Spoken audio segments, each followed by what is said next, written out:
सुप्रभात प्रिय विद्यार्थियों, आप सब कैसे हो। उम्मीद करती हूँ कि आप सब मन लगाकर पढ़ाई कर रहे होंगे, स्वस्थ होंगे। तो प्यारे बच्चों, आज मैं हिंदी की पाठ्य पुस्तक वसंत भाग 2 पाठ 9 चिड़िया की बच्ची कहानी को लेकर आपके समक्ष उपस्थित हूँ।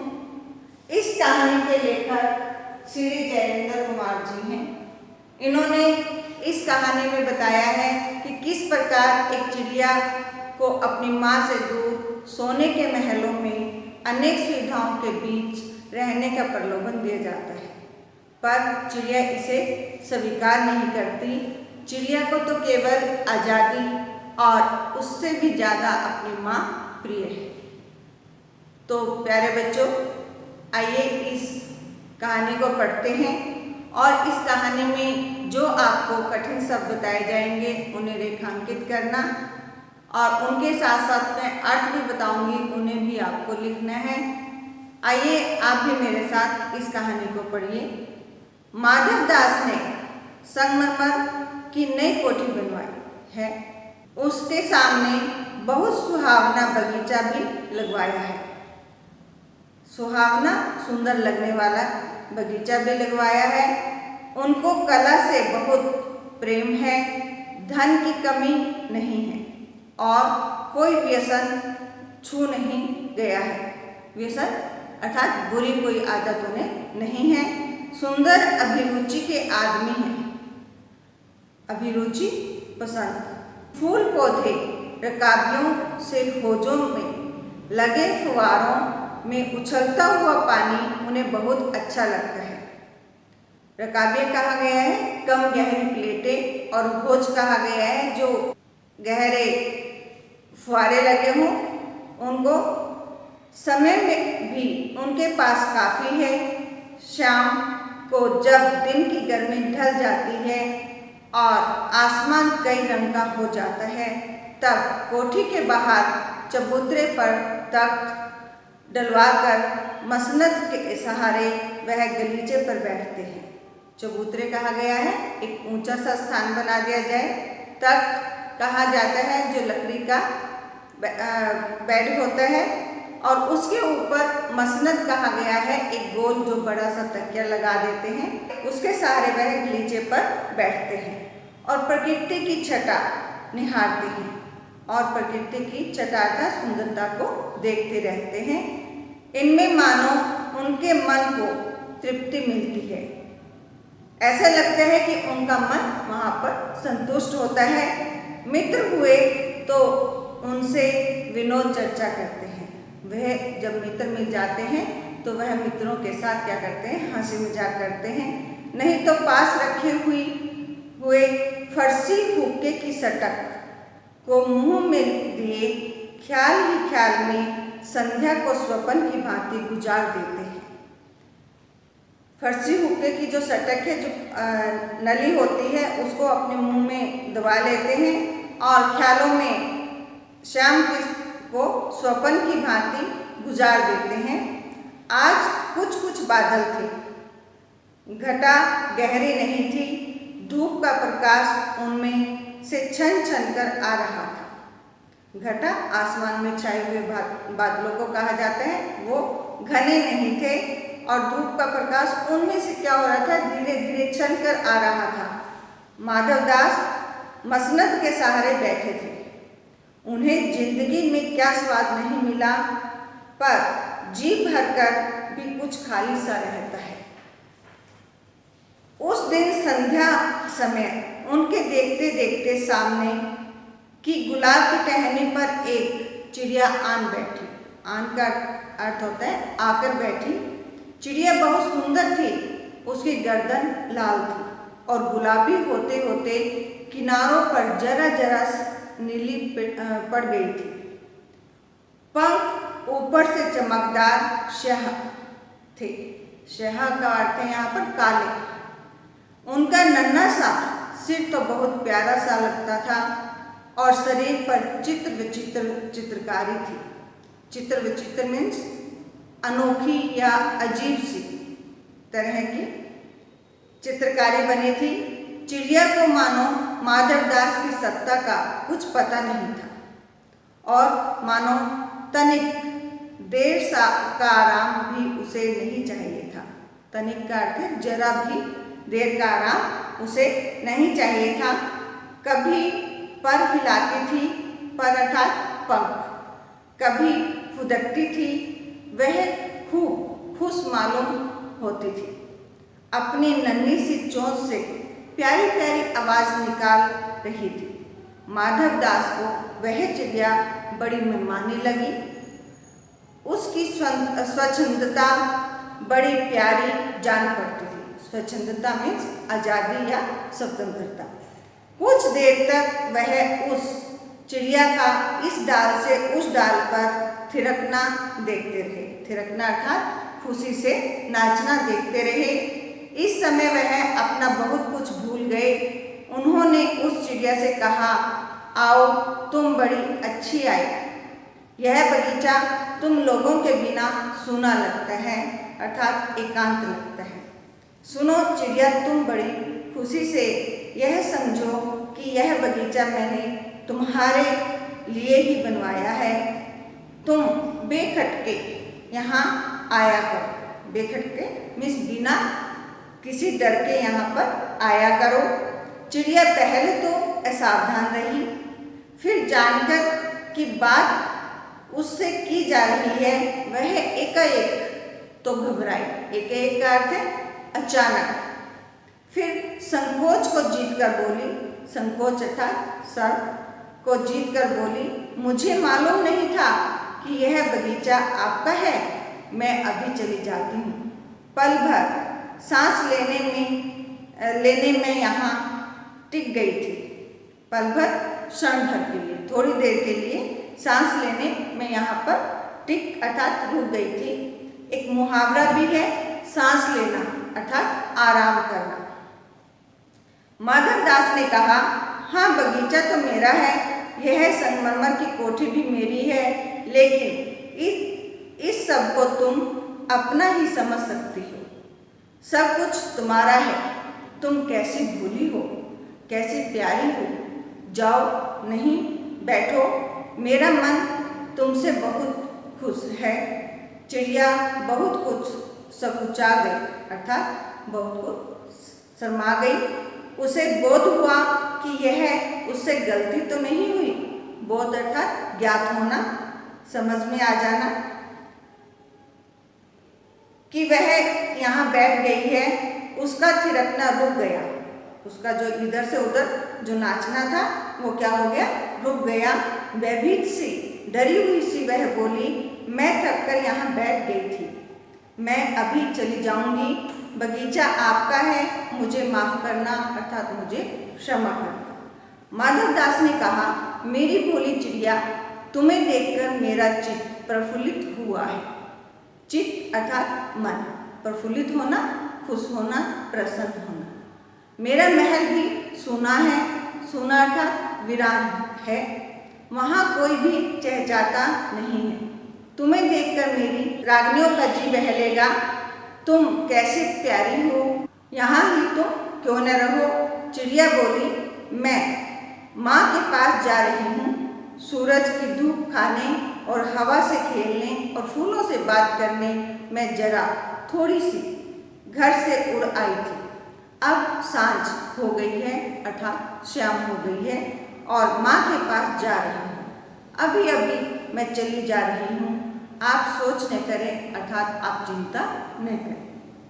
माधवदास ने कहा, प्यारी चिड़िया, पगली मत बनो। देखो तुम्हारे चारों तरफ कैसी बहार है, तुम्हारे चारों तरफ कैसी बसंत ऋतु है। देखो वह पानी खेल रहा है, उधर गुलाब हंस रहा है। भीतर महल में चलो, भीतर अर्थात अंदर महल में चलो, जाने क्या क्या न पाओगी, आपको वहाँ पर क्या क्या नहीं मिलेगा। मेरा दिल वीरान है, अर्थात मेरा दिल उदास है, वहाँ कब हंसी सुनने को मिलती है। मेरे पास बहुत सा सोना मोती है, सोने का एक बहुत सुंदर घर मैं तुम्हें बनवा दूंगा। मोतियों की झालर उसमें लटकेगी, तुम मुझे खुश रखना, तुम वहाँ पर मुझे खुश करते रहना। और तुम्हें क्या चाहिए? माँ के पास बताओ क्या है?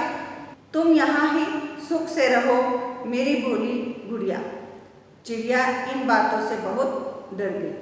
वह बोली, मैं भटक कर तनिक आराम के लिए इस डाली पर रुक गई थी। भटक कर मीन्स रास्ता भूलकर, तनिक थोड़ा सा आराम करने के लिए इस डाली पर रुक गई थी।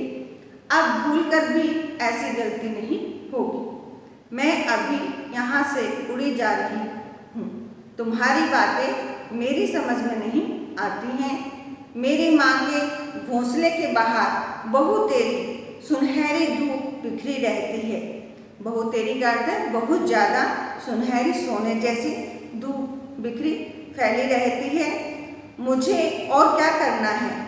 2 दाने माँ ला देती है और जब मैं पर खोलने बाहर जाती हूँ, पर अर्थात पंख फैलाने के लिए बाहर जाती हूँ, तो मेरी माँ मेरी बाट देखती रहती है। बाट देखना अर्थात प्रतीक्षा करना। मुझे तुम और कुछ मत समझाओ, मैं अपनी माँ की हूँ। माधव दास ने कहा, भोली चिड़िया, तुम कहाँ रहती हो? तुम मुझे नहीं जानती हो। चिड़िया, मैं माँ को जानती हूँ, भाई को जानती हूँ, सूरज को और उसकी धूप को जानती हूँ, घास पानी और फूलों को जानती हूँ। महामान्य, तुम कौन हो? महामान्य का अर्थ है आदरणीय। तुम कौन हो? मैं तुम्हें नहीं जानती। माधव दास, तुम भोली हो चिड़िया, तुमने मुझे नहीं जाना, तब तुमने कुछ नहीं जाना, मैं ही तो हूँ, सेठ माधव दास। मेरे पास क्या नहीं है? जो मांगो मैं वही दे सकता हूँ। चिड़िया, पर मेरी तो छोटी सी जात है। जात अर्थात व्यक्तित्व है। आपके पास सब कुछ है, तब मुझे जाने दीजिए। माधव दास, चिड़िया, तो निरी अनजान है। निरी अर्थात बिल्कुल, अनजान ना समझ। मुझे खुश करेगी तो तुझे मालामाल कर सकता हूँ।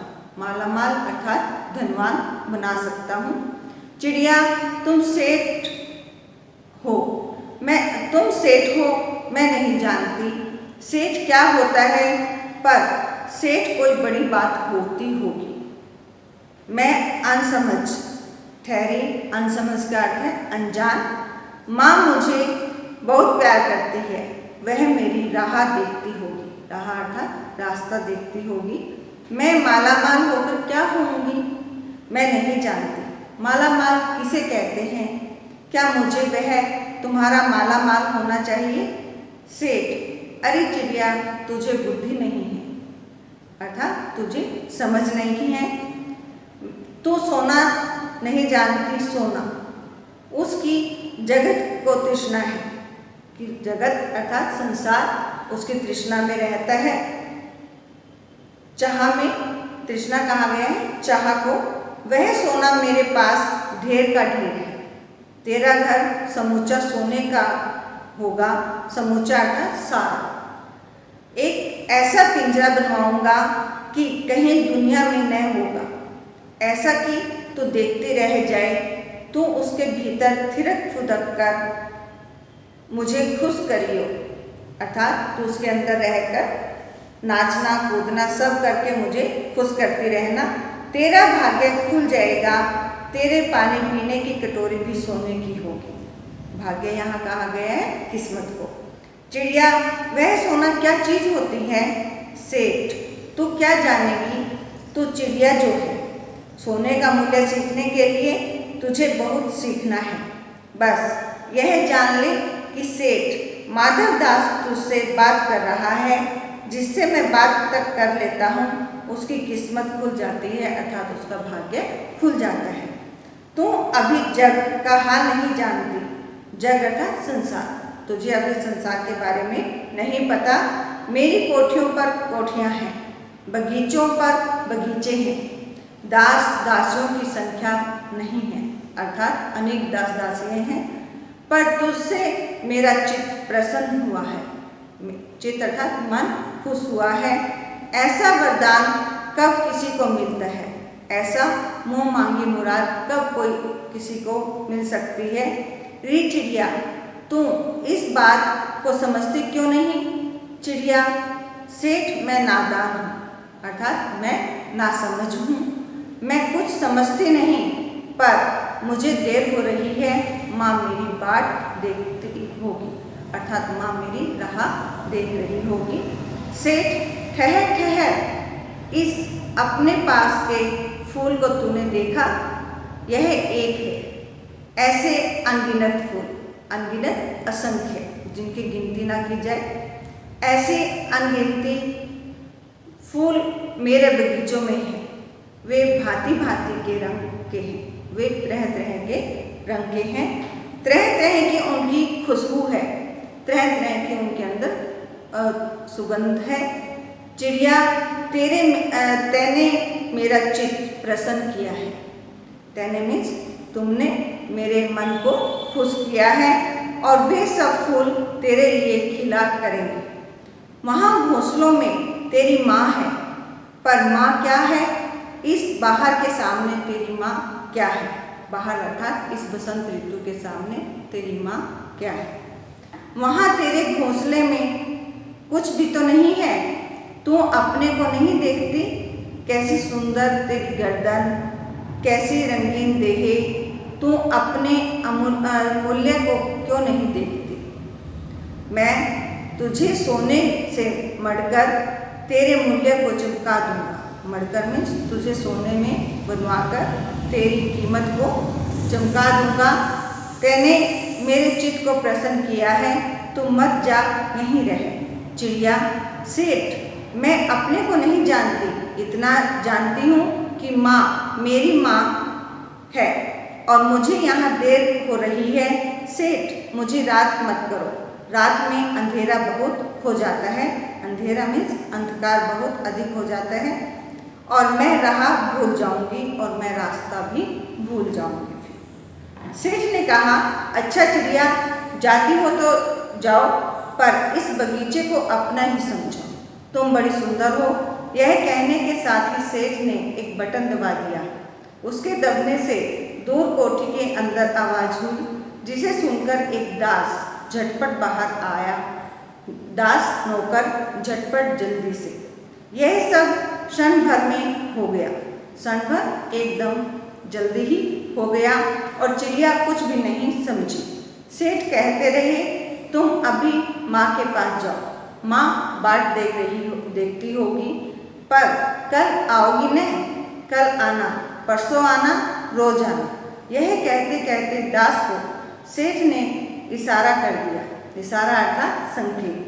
वह चिड़िया को पकड़ने के जतन में चला। जतन तरकीब। सेठ कहते रहे, सच तुम बड़ी सुंदर लगती हो। भाई, तुम्हारे भाई बहन हैं? कितने भाई बहन हैं? चिड़िया, 2 बहन 1 भाई, पर मुझे देर हो रही है। हाँ हाँ जाना, अभी तो उजेला है। उजेला अर्थात प्रकाश। 2 बहन 1 भाई है, बड़ी अच्छी बात है। पर चिड़िया के मन में के भीतर जाने क्यों चैन नहीं था। चैन अर्थात शांति नहीं थी। वह चौकन्नी हो चारों ओर देखती थी। चौकन्नी अर्थात सावधान होकर चारों ओर देख रही थी। उसने कहा, सेठ मुझे देर हो रही है। सेठ ने कहा, देर अभी कहाँ, अभी उजेला है, अभी उजाला अर्थात प्रकाश है। मेरी प्यारी चिड़िया, तुम अपने घर का इतने और हाल सुना, भय मत करो, डरो मत। चिड़िया ने कहा, सेठ मुझे डर लगता है, माँ मेरी दूर है, रात हो जाएगी तो राह नहीं सूझेगी। जब रात हो गई तो मुझे रास्ता समझ नहीं आएगा। इतने में चिड़िया को बोध ज्ञात हुआ कि जैसे एक कठोर स्पर्श उसके देह को छू गया। अर्थात कठोर में सख्त, स्पर्श छूना किसी का सख्त शरीर, उसके देह अर्थात शरीर को छू गया। वह चीख देकर चिचियाई और एकदम उड़ी। चिचियाई मतलब चीखी और एकदम से उड़ गई। नौकर के फैले हुए पंजे में वह आकर भी नहीं आ सकी। तब वह उड़ती हुई एक सांस में माँ के पास गई और माँ की गोद में गिरकर सुबकने लगी। ओ माँ, ओ माँ। माँ ने बच्ची को छाती से चिपटाकर अर्थात लगाकर पूछा, क्या है मेरी बच्ची, क्या है? पर बच्ची काँप काँप कर माँ की छाती से और चिपक गई। बोली, कुछ नहीं, बस सुबकती रही। सुबकती मीन्स रोती रही और माँ माँ, ओ माँ बोलती रही। बड़ी देर से उसे ढाढ़स बंधा और तब वह पलक मीच उस छाती में ही चिपक कर सोई। ढाढ़स बंधना मीन्स सांत्वना मिली, हिम्मत आई और पलक मीचकर बंद कर करके छाती में ही चिपक कर छाती को ही पकड़कर सो गई, जैसे अब पलक न खोलेगी, जैसे अब कभी भी अपने पलकों को नहीं खोलेगी। तो प्यारे बच्चों, ये आपकी कहानी हुई। अब हम शब्दार्थ करते हैं। शब्दार्थ: सुहावना, सुंदर लगने वाला। तृप्ति, संतुष्टि।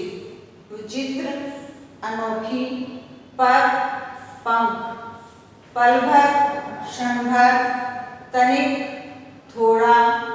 बार, प्रतीक्षा। विराम, उदास। चौकन्नी, सावधान। ढाढ़स, हिम्मत। तो प्यारे बच्चों, उम्मीद करती हूँ कि आपको यह कहानी अच्छे से समझ में आ गई होगी। धन्यवाद। स्वस्थ रहें, मस्त रहें, पढ़ते रहें।